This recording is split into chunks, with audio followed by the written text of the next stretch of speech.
Do the hype. Oh, how's everything? We're doing great here. Let's see if this works. Come on, I believe in you. But if you don't work, I might need an assist to Lily. So my name is Mike. My wife and I, we moved here 2 Septembers ago. And I am not the first string preacher. That's Kyle. I think numbers 2 through 4 are like the other ministers around. So I think I'm like maybe in that 5th, 6th, 7th, somewhere in that range. You know, you got Chad, you got Martin as well. They both speak. Chad, he's a teacher, but he also talks about superheroes a lot. Martin says everything's fantastic. It's his word of choice. And then I make too many jokes that aren't funny. So just keep your expectations muted. You can go ahead, Lily, and I'll give you a little point. And we'll see, maybe this will, nope, still no. So we've been talking about Ecclesiastes for a few weeks now. And if this is your first week, I will strive to give you a very short summary, go ahead, of what we've talked about so far. So there's 2 characters. There is the author, and then there's the cynic or teacher. The author really only shows up at the start and the end of the book, so we're not going to get to him. But the cynic and the teacher, he tells us his wisdom, and he tells it through kind of his own life experiences. And it's pretty dark.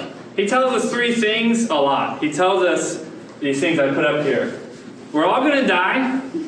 You're going to be forgotten. Basically, time marches on. No one's going to remember you. And that life is random. There's no guarantees. And that third one is what's really going to come into play today. We're going to be in Ecclesiastes 5. So if you want to jump over there, we'll be reading from there in a minute. Come on, Mike. Because of these 3 things, I'm going to move this a little bit. He says that life is meaningless. And that word meaningless, as we've said, it doesn't mean it has no meaning. It means that the meaning is hard to grasp. It's hard to understand. Like, he tries all these things, and there's no meaning in them. So where is the meaning in life? And that's what he's saying. That's what he's telling us. And so he examines these different topics. Today, we're going to talk about wealth and work. And he tells you why you can't get meaning out of them. But it's important to note that as we read the words of the cynic, we're not supposed to think that he's correct all the time. And in fact, today, we'll see that his opinion, I would say, is different than what Jesus would say. So we're supposed to read his perspective and appreciate it for what it is. It's a perspective of someone, a worldly guy, who tries things and realizes that something's missing. But it's not actually the Christian perspective. So I say that as a little caveat as we read some of these verses. And as you read Ecclesiastes, you'll read a lot of things you're like, I don't know about that. And so we'll see some of those today. So in Ecclesiastes 5, verses 10 through 20, I'm going to read it. It says, whoever loves money never has enough. Whoever loves wealth is never satisfied with their income. This too is meaningless. Catchphrase. As goods increase, so do those who consume them. And what benefit are they to the owners except to feast their eyes on them? The sleep of a laborer is sweet, whether they eat little or much. But as for the rich, their abundance permits them no sleep. I have seen a grievous evil under the sun, wealth hoarded to the harm of its owners, or wealth lost through some misfortune, so that when they have children, there's nothing left for them to inherit. Everyone comes naked from their mother's womb, and as everyone comes, so they depart. They take nothing from their toil that they can carry in their hands. This too is a grievous evil. As everyone comes, so they depart. And what do they gain since they toil for the wind? All their days they eat in darkness with great frustration, affliction, and anger. But this is what I have observed to be good, that it is appropriate for a person to eat, drink, and to find satisfaction in their toilsome labor under the sun during the few days of life that God has given them, for this is their lot. Moreover, when God gives someone wealth and possessions and the ability to enjoy them, to accept their lot and be happy in their toil. This is a gift from God. They seldom reflect on the days of their life because God keeps them occupied with gladness of heart. Woo! It's a mouthful. And it's really confounding. That was a word that I thought of when I read it a bunch of times. It doesn't quite make sense because he goes through all the reasons why work and wealth are meaningless. But then he says at the end, but if you can just enjoy what you do, that's pretty much all you can ask for in life. Or if you can just spend your wealth and enjoy your days, then that's great. That's what he says finds meaning. So it's a bit confounding, and what are we to make of this paradox, right? It's full, Ecclesiastes is full of a lot of paradoxes. And I think with this one, what he's saying is work and wealth will never provide satisfaction for us. They will never be the source of meaning.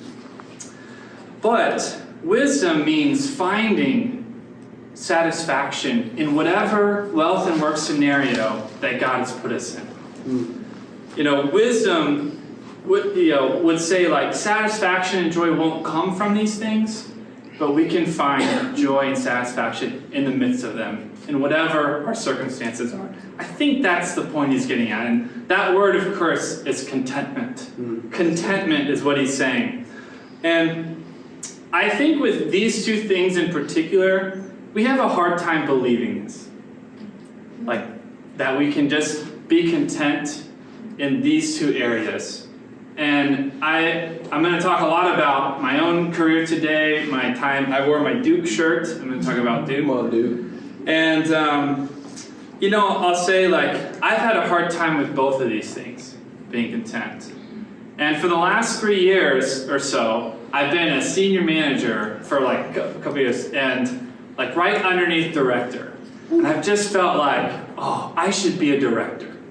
I've just felt that. And it's made me feel like my work owed me, or like I got a little chip on my shoulder, and I see people from Duke being directors or VPs or grand poobah of the universe now, and I see that on LinkedIn and it just makes me not happy or makes me feel like I've failed, I'm falling behind, and. It's been a battle to find contentment for me. When I moved up here, I interviewed for a bunch of director jobs and just got shot down from all of them, 0 for 8 or something like that, after going through a lot of the process. And I remember even at Home Depot, seeing some of my peers get that promotion and thinking I'm better than them. That should have been me. I deserve it more than that person. And I think with money, we can just struggle to be content with where we're at. Now, I'll say this as a caveat for today. I'm very pro going after raises and trying to find better jobs or putting yourself out there for those promotions. But I think it's important that we remember and talk about we don't get any meaning out of a higher paycheck. Just, we think, but Mike, if I had, $5 million in the bank account, then, I don't know, things would be easier, right? And certainly some things would be easier, right? But that money doesn't bring satisfaction. And that's what we're going to talk about today. Come on, Mike, good stuff. So the challenge for us, as we talk about these things, is, how well do we find joy in the place where God has us right now? Are we constantly looking forward, never appreciating the moments of the day, even the monotonous ones? Can you find humor in just the little things that happen in your everyday? Can you get joy and contentment from the simple things in life? Or, like myself, I think at times, are you always wishing, always looking forward, always thinking about the next step, always focused on what you don't have, right? Or the teacher is telling us there's much wisdom in finding contentment in these areas. So first, go ahead, Lou, we're going to talk about wealth. So his conclusion, it feels a little similar. He says, like, well, if you can just enjoy your wealth, there's, like, wherever you're at, like, if you can just kind of, like, enjoy your days, that's about as good as you can do. And this is where I think, like, that is not the Christian worldview. It's not what Jesus would say or the apostles. And we'll talk about that more at the end. But first, I want to talk through, I love the list that he gives, right? So this is what I call the list, right? These are all his problems with wealth. And he hits it in other times too. But he says, like, whoever loves money never has enough. And, I wanted to say this to you all, like, obviously we're talking about wealth and money, and some of us are in college, or maybe we think of we're in a modest situation, and maybe that's true. But you don't have to make a lot of money to love money. I've met plenty of people of modest means who are extremely greedy, And so, I beg you, just don't check out, Make sure you stay connected. Because when the people I've seen with modest income, if you're greedy with little, you're greedy with lot. Yeah. If you're not generous with a little, you're not generous when you get more. Maybe you give a token amount to check a box.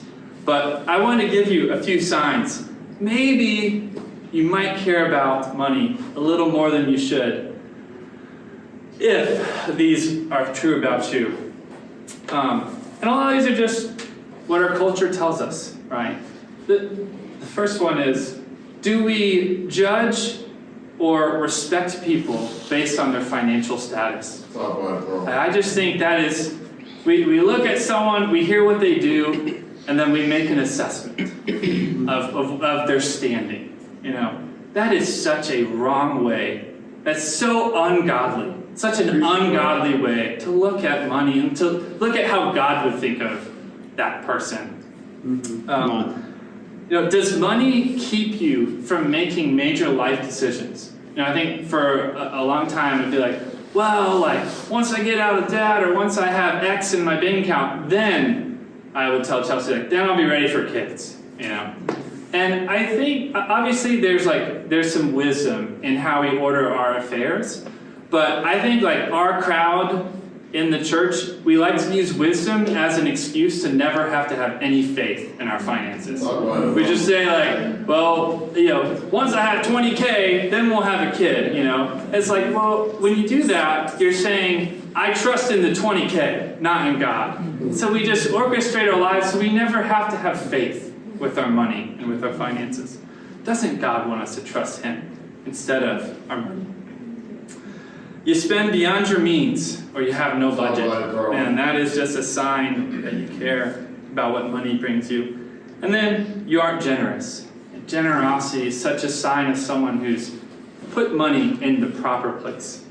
So let's keep going. So, sorry. Go back. Let's keep going down the list. So, as goods increase, he says, so do expenses. And then he says, some people are wealthy. You only look at what it gets. You don't even get to enjoy it yourself. You may save up and then you might die. The rich, their abundance permits them no sleep. Like, the more money, the more wealth, the more anxiety that you may fear, the more fear. Right? And then he says, wealth hoarded harms the owner. Wealth lost through misfortune means no inheritance. If you leave an inheritance, next chapter he says, they might be dummies and spend it all. And then there's like no point to it, right? And then I love the point he says at the end is like, we came with nothing and we leave with nothing. What a just sober reminder of how we should view our money. I think when we hear this list, we're like, sure, yeah, totally right.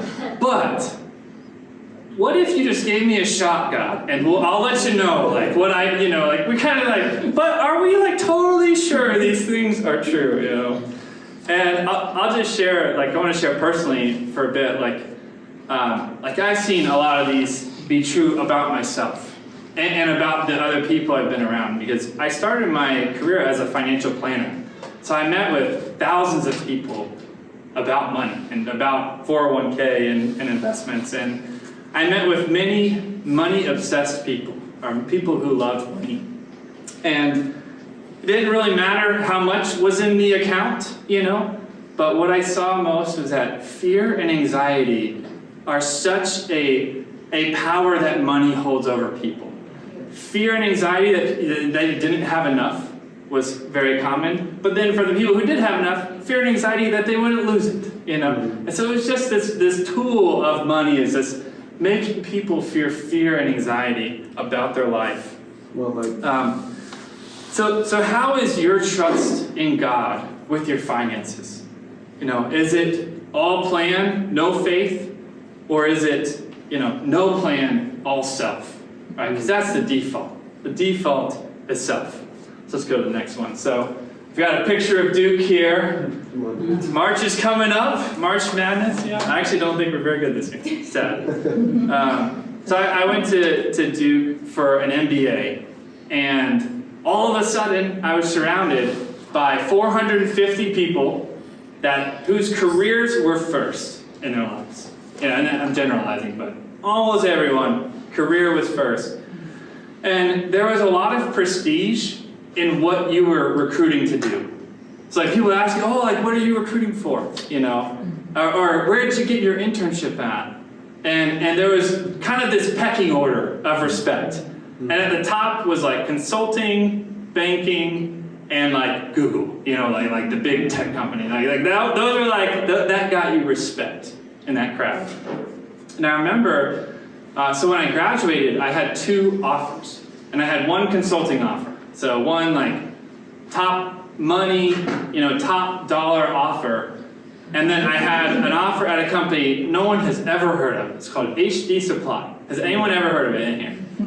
Okay, 2. Okay, I told them the story, so that doesn't count. So KJ raised his hand. So 1 out of 60 people have heard of this company, right? And the consulting offer was a lot more. It was $80,000 more a year. Wow. And it was 10-hour days on average. It was weekend work. It was travel. And the no-name HD was a good wage, not like average, right? And normal hours in a church location that was really great. And even though I knew, that's where I can be spiritual and a great husband and eventually dad, make an impact, it was still a really hard choice. Mainly because I cared what people thought of me. Mm-hmm. I wanted so badly, when people asked me where I was going, for me to tell them, and then not be like, what's that? But to be like, you're going there. I wanted so badly that respect. Mm-hmm. And the money, while the 80 was that's a lot of money, what I found was more tempting about it was that if I made that much money, then that's how much I was worth. And I could say, I'm worth this much, and I'm worth more than my classmates. I'm at the top, And just that is what was more tempting to me than the actual money itself. So I ended up choosing HD Supply. And I'll say this, it wasn't a magic bullet, and I didn't get 8 promotions in the next year, and I still struggled with that choice after. And when I would feel emptiness at my job or frustrated, I would feel I should have chosen the other way. And thinking about it, there's almost no way we would live in Ann Arbor if I had chosen the other option. There's almost no way. What's funny is after about 2 to 3 years, I saw how the shakeout happened. The people who chose those jobs were leaving them in flocks, right? And several of them even reached out to me, hey, is HD Supply, are you hiring in your group? Like several. And the people who were very honest with me, and there were a few, were I'm just miserable. Like one person told me, he's like, I see my family slipping away from me. But he couldn't do it. We gave him an offer but it was so much less than he made. He couldn't, at the end of the day, he couldn't do it. Even though we had these conversations, he knew, just couldn't do it. That's the power of money. A few weeks ago, I got a promotion. Yeah, and I'm now a director of analytics. Woo! Right? And they offered me a 13% raise. Because I believe in negotiation, I negotiated. And they came up to 25%. Nice. 25% raise. Nice. I put it on LinkedIn. I got so many comments and likes. Left and right. Like over 400. I was like, I'm the man, you know. And obviously that promotion, we thought out, feel like spiritually it's great, and of course it's great to get a promotion like that. But like the next week, I was sitting at work and I was thinking like, just kind of do the same thing that I did last week. like it felt the same, and it felt unrewarded. Like it didn't feel any different than when I made 25% less, you know? And it was just such a pithy, stark reminder that like, these things, like, certainly that's going to be great. We hope to be more generous with, you know, et cetera, but like, it's just not more fulfilling in life. Right. It's just not. So let's stop wasting our time chasing after the wind. All right, I need to keep moving. Let's keep moving. So this list is really funny because when you read Proverbs, that's a book right before Ecclesiastes, they give you all these A, B, C statements, like if-then statements about wealth. It's like, lazy hands make for poverty, but diligent hands bring wealth. Like if you work hard, you will be wealthy, you know. Dishonest money dwindles away, but whoever gathers money little by little makes it grow. A generous person will prosper. Whoever refreshes others will be refreshed, right? The cynic would be like, none of that's true. Like, you'd be like, that's not true. Like, you can work hard your whole life and stay poor. You know, you can, like, dishonest money, people stay wealthy that way. Like, that totally can work, you know? And, like, you could be generous and no one could be generous back. Like, that would be he's like, nothing's guaranteed. You know, so Proverbs gives us this plan for money. Here's what the plan is. It's save and invest for the future, live below your means, and have a budget. That's like the three core things Proverbs says. And then it says you do all that so that you can be generous. That's the fourth thing, right? So that's like the plan. That's like the Christian finance plan. If you do a Christian finance class, like that's what they talk about, right? Those are the principles.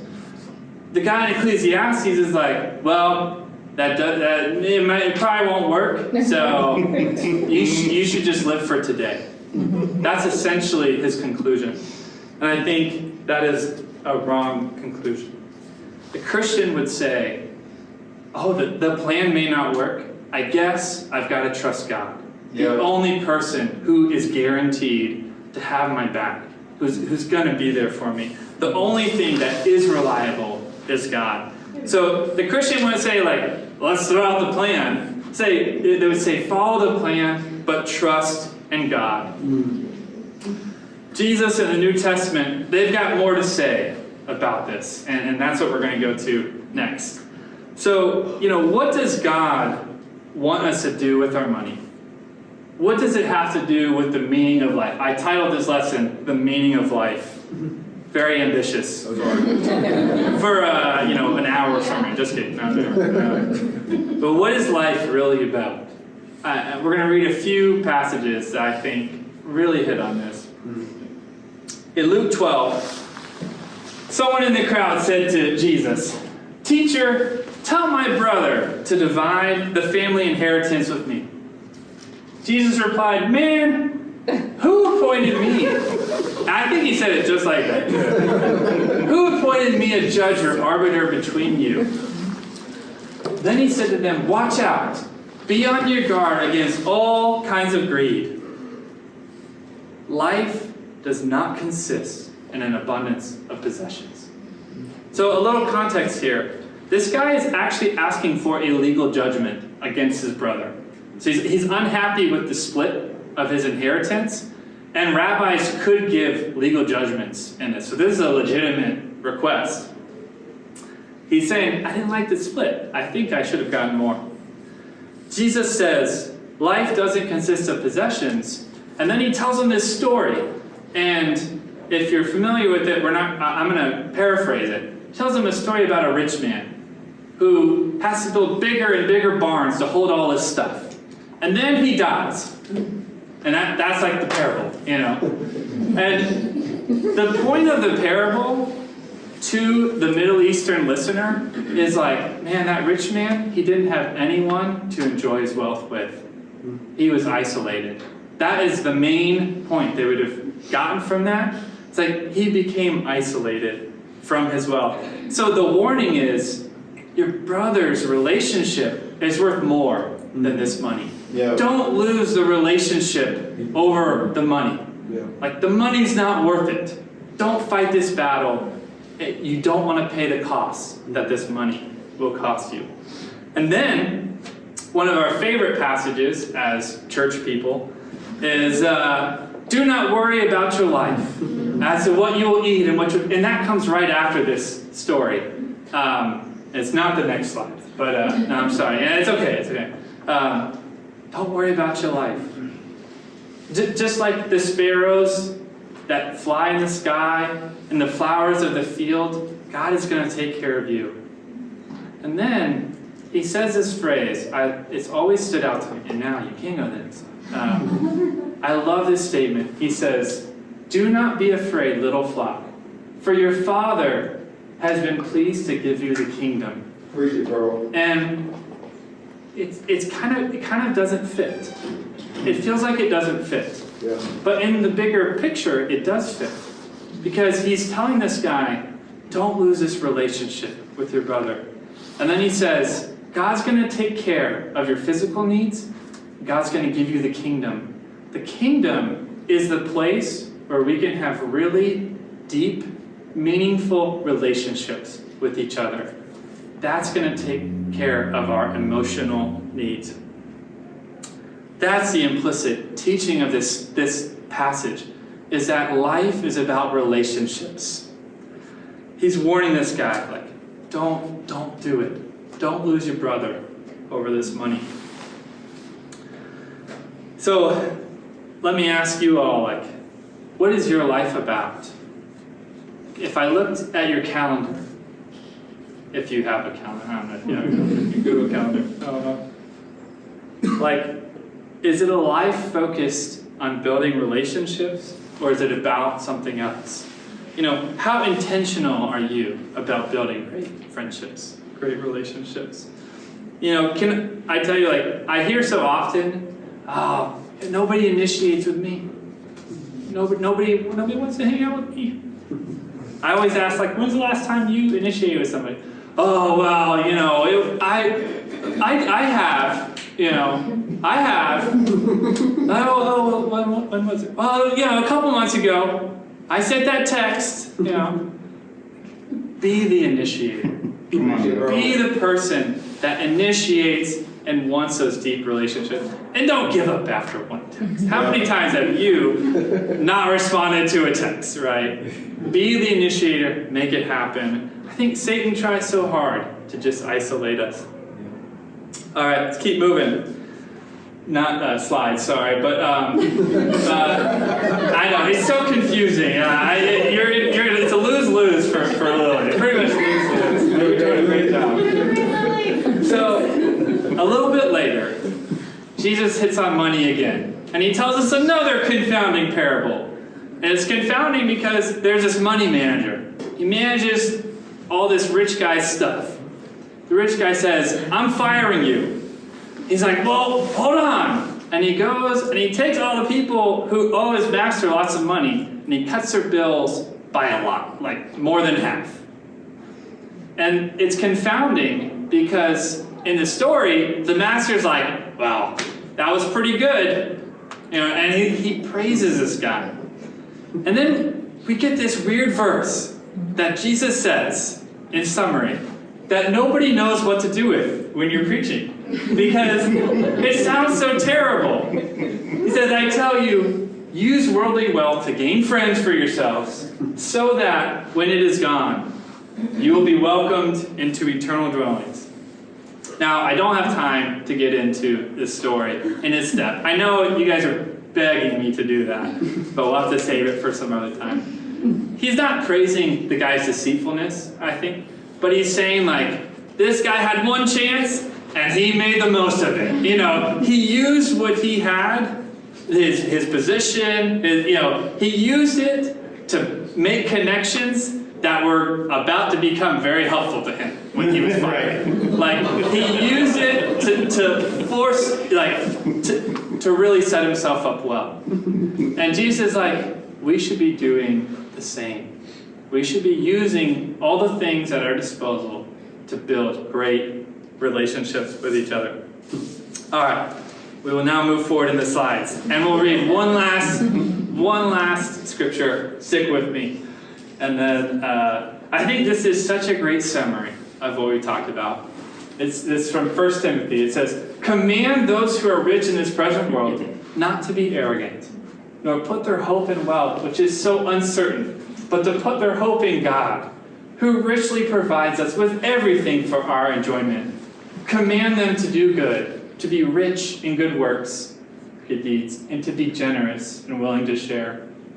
In this way, they will lay up treasure for themselves as a firm foundation for the coming age, so that they may take hold of the life that is truly life, or some versions say, that which is life indeed.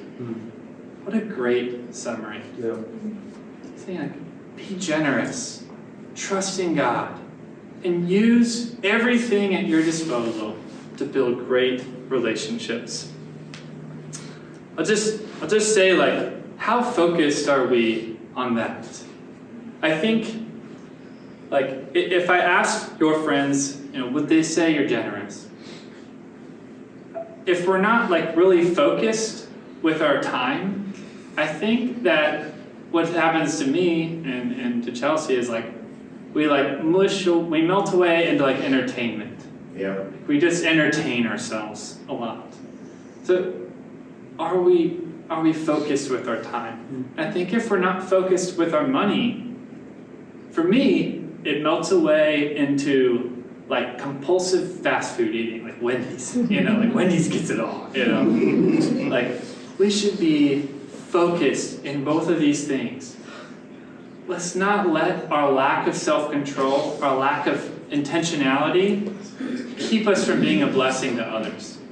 That's how we store up treasures in heaven, by being a blessing to others on earth.